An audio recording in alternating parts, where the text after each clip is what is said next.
Guys atom के important question में से एक क्वेश्चन ये भी है, और ऐसा अगर आपने क्वेश्चन लगा लिए तो होप सो आप इस तरह के बहुत सारे क्वेश्चन लगा सकते हैं, लेकिन ये क्वेश्चन आपसे आना चाहिए। कैसे करोगे मैं बताता हूँ। क्वेश्चन नंबर 13 आपसे कह रहा है कि ionization energy of hydrogen atom is plus के 13.6 इलेक्ट्रॉन वोल्ट। इतना आयनाइजेशन एनर्जी होता है हाइड्रोजन एटम के इलेक्ट्रॉन के लिए। ठीक है, हमसे कह रहा है कि एक फोटोन आके उस पर गिरा, उस इलेक्ट्रॉन पर गिरा।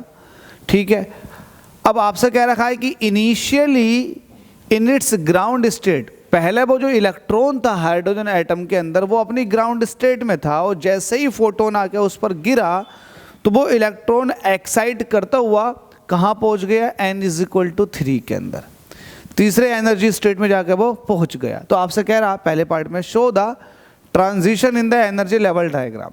एनर्जी लेवल डायग्राम में आपको ट्रांजिशन बताना है, तो आप कैसे करोगे सॉल्व। यहाँ पर लिखोगे सॉल्यूशन। आप ये कहोगे कि आयनाइजेशन एनर्जी कितनी तरह की, आयनाइजेशन एनर्जी वो आपको कितनी तरह की है, प्लस के 13.6 इलेक्ट्रॉन वोल्ट, ये आयनाइजेशन एनर्जी है। तो आपको पता है कि ग्राउंड स्टेट में जो एनर्जी हो जाएगी वो कितनी हो जाएगी, माइनस के 13.6 इलेक्ट्रॉन वोल्ट, क्योंकि जितनी आयनाइजेशन एनर्जी होती है उसका जस्ट निगेटिव ग्राउंड स्टेट की एनर्जी होती है। आप वाइस वर्सा उल्टा कर सकते हो कि ग्राउंड स्टेट में एनर्जी लेट सपोज कि माइनस के 13.6 है, अगर आप इतनी ही पॉजिटिव एनर्जी दे दोगे तभी तो इलेक्ट्रॉन निकल करके हमेशा के लिए चला जाएगा। बात तो क्लियर है। तो ग्राउंड स्टेट में कितनी है, माइनस के 13.6। अच्छा, इलेक्ट्रॉन को जब फोटोन मिला तो इलेक्ट्रॉन एनर्जी पा करके फोटोन की कौन सी एनर्जी लेवल में पहुंच गया, 3 में। तो आप मुझे बताओ थर्ड एनर्जी लेवल में इलेक्ट्रॉन की एनर्जी कितनी होगी, माइनस का 13.6 अपॉन 3 का स्क्वायर इलेक्ट्रॉन वोल्ट में।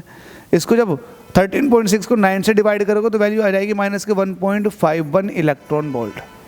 ठीक है, अब आपसे ये कह रहा है कि show the transition in the energy level diagram. Energy level diagram में आपको ट्रांजिशन बताना है किस तरह से हुआ। तो पहला वाला पार्ट ही सॉल्व किया जा रहा है ये। तो देखो लेट अस सपोज कि ये ग्राउंड स्टेट है, इसकी एनर्जी कितनी है, माइनस के 13.6 इलेक्ट्रॉन वोल्ट। तो ये होगी आपके लिए n=2, इसको मैं n=1 कह दूं, और ये n=2 है, तो इसकी वैल्यू कितनी होगी, ये हो जाएगा माइनस का 3.4। और ऐसे ही तीसरी वाली जो होगी वो ये होगी, ये है n=3 के लिए माइनस 1.51 इलेक्ट्रॉन वोल्ट। क्लियर है, n=3 के लिए। अब इलेक्ट्रॉन का जो ट्रांजिशन होगा, यहाँ पर था वो ग्राउंड एनर्जी स्टेट में, जैसे ही उसे एनर्जी मिली वो यहाँ पहुँच गया तीसरी वाली में। कहाँ पहुँच गया, थर्ड एनर्जी लेवल में, यहाँ पहुँचा है इलेक्ट्रॉन, ध्यान देना, यहाँ पहुँचा है n=3 में। तो ये इसका ट्रांजिशन है। ठीक है, एनर्जी पा करके वो यहाँ पहुँच गया। ठीक है, अब ये तो था पहला पार्ट। सेकंड वाले पार्ट में कह रहा है calculate the wavelength of the photon. Photon की वेवलेंथ बता दो। अब वेवलेंथ कैसे निकलती है मैं आपको बताता हूँ। वेवलेंथ निकलती है एनर्जी से।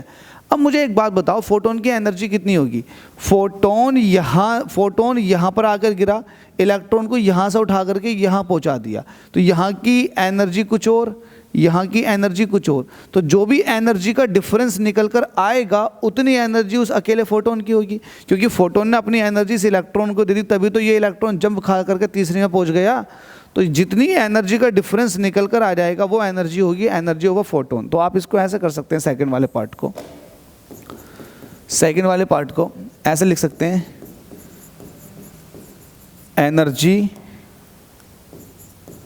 एनर्जी ऑफ फोटोन की जो एनर्जी है वो change in energy of electron के बराबर है। ठीक है, तो ये चेंज इन एनर्जी कितनी, फाइनल कितनी होगी, माइनस के 1.51, शुरुआत में कितनी थी, माइनस के 13.6 इलेक्ट्रॉन वोल्ट में।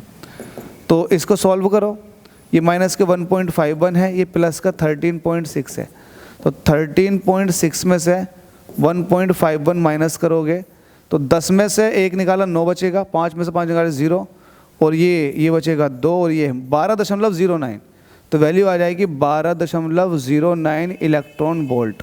ठीक है भाई, इतनी बात तो क्लियर हो गई। 12.09 इलेक्ट्रॉन वोल्ट ये आ चुका है एनर्जी ऑफ फोटोन। इतनी एनर्जी थी फोटोन के पास। अब आपको पता है एनर्जी का फॉर्मूला होता है इलेक्ट्रॉन वोल्ट है, ध्यान रखना, इलेक्ट्रॉन वोल्ट को जूल में कन्वर्ट कर सकते हो आप। कैसे, 12.09 है, आपको पता है एक इलेक्ट्रॉन वोल्ट जो होता है 1.6 इंटू 10 की पावर माइनस के 19 जूल के बराबर होता है। ये भी अच्छी बात है, आपको समझ में आता है।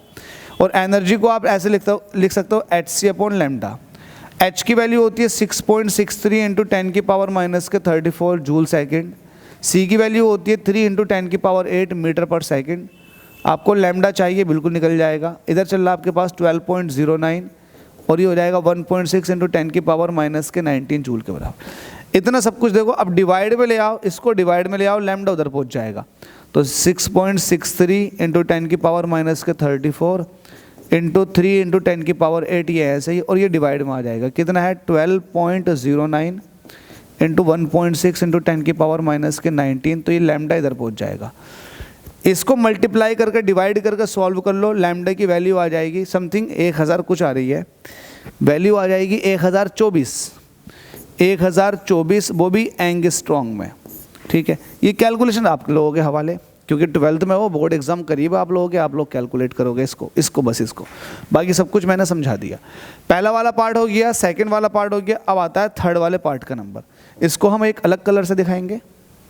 ठीक है, हमसे कह रहा है how many emissions line are possible in above transition.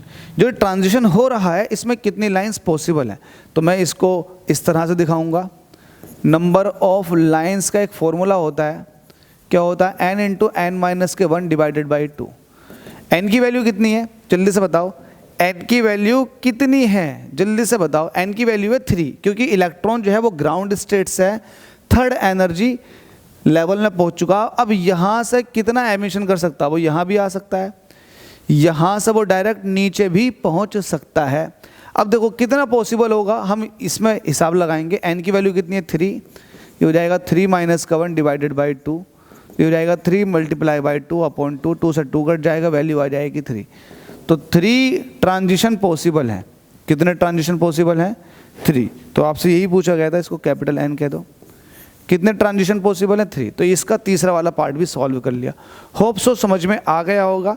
देखो आप लोग 12th में हो तो आप लोग थोड़ा मेहनत करो। ये क्वेश्चन नंबर 13 था, मैं इसको चेक कर लेता हूँ, बिल्कुल सही है। Number of emission lines. अगर आपको और भी बहुत सारे क्वेश्चन सॉल्व करवाने हैं तो यार मोटिवेट करो मुझे, और आपको अगर समझ में आ रहा है तो आप कहो कि सर और सारे क्वेश्चन बनाओ। Thank you.